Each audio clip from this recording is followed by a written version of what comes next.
I surpassed the cutoff for MBBS seat, but I decided not to pursue MBBS anymore. Hello everyone, my name is Isha Devi and I am 21 years old.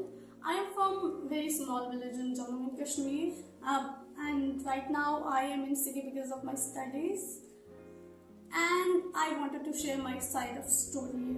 See, I wanted to share this from past 1 year, but I was not confident enough. And people in general think that they should tell things when people can see it's worth it.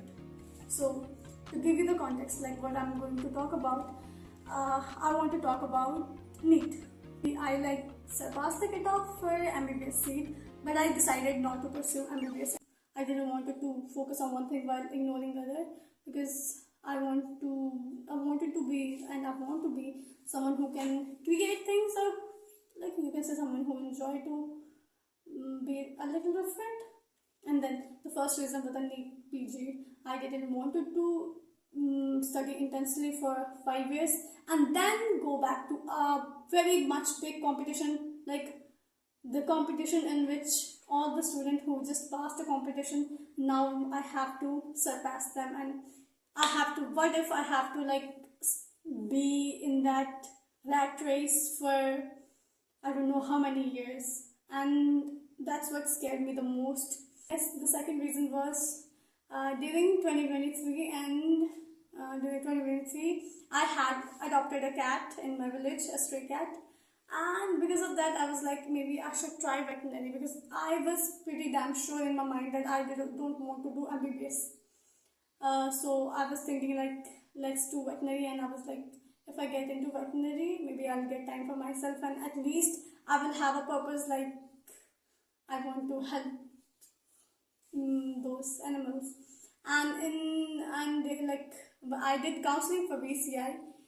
But unfortunately I was unable to get into veterinary, and I didn't give the exam which was conducted by in Jammu and Kashmir. There's another other exam for veterinary.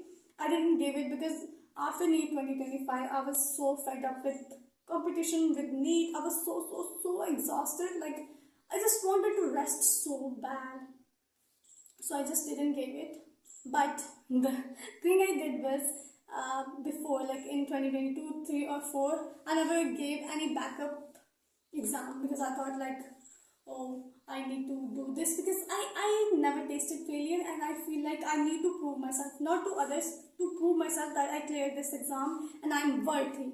So I just, when in 2025 I get the result and I felt like I am in cutoff, I felt like I achieved it.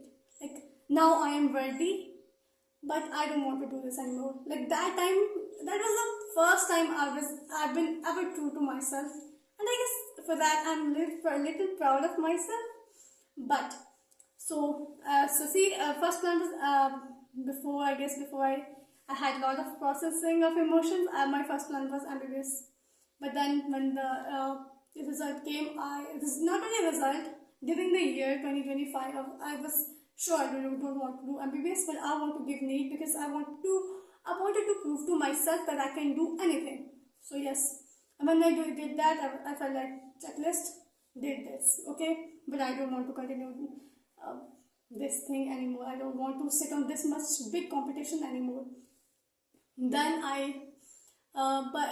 this time I gave backup exam, which was for BSc nursing in Jammu and Kashmir, and fortunately I got very good rank in it. And while having counseling of veterinary, I kept this backup plan. Like I had this backup plan. For example, I took admission in college in Jammu for BSc nursing, and I just want to tell,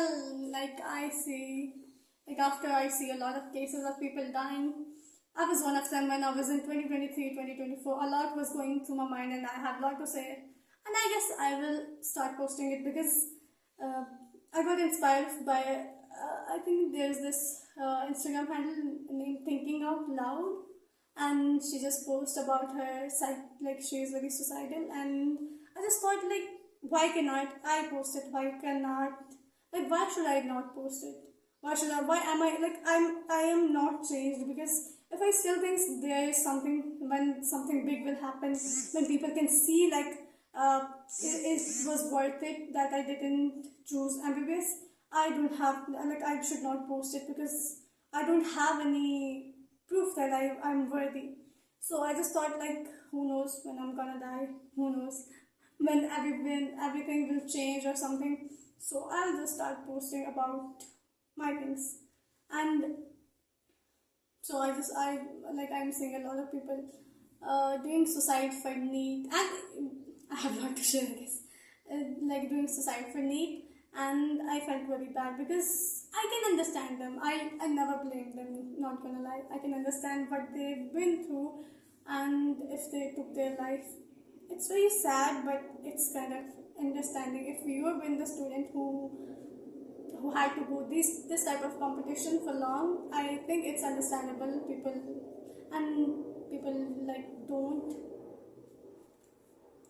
like the pressure, or you can say can't handle. Like there's this threshold for everyone, and I think I will continue most of the things from tomorrow. I think I have a lot of things to tell, and I guess I was inspired by one more girl. Like she is no more, rest in peace. And she had, I think, diabetes, and I came across her page yesterday, and she was documenting her life, and I think 4 days ago, right now 5 days ago, she passed away, and she was just being positive while sharing her battle, and I felt like I mean, I cannot be this much self-doubting myself when I cannot guarantee the next 5 minutes of my life or the next day of my life. So I think I will start documenting from now on because why should I not?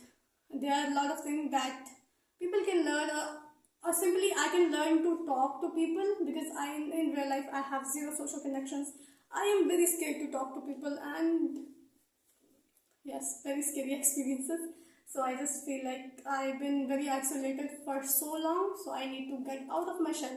Especially like I'm talking like this right now. I can only talk like this to my friends. I can never make a good conversations because I'm never very good at conversation. So I think that's what I need to learn, and I think this is the only way I can learn because I mean, this is the only way. At least I can see for now, this is the only way for me.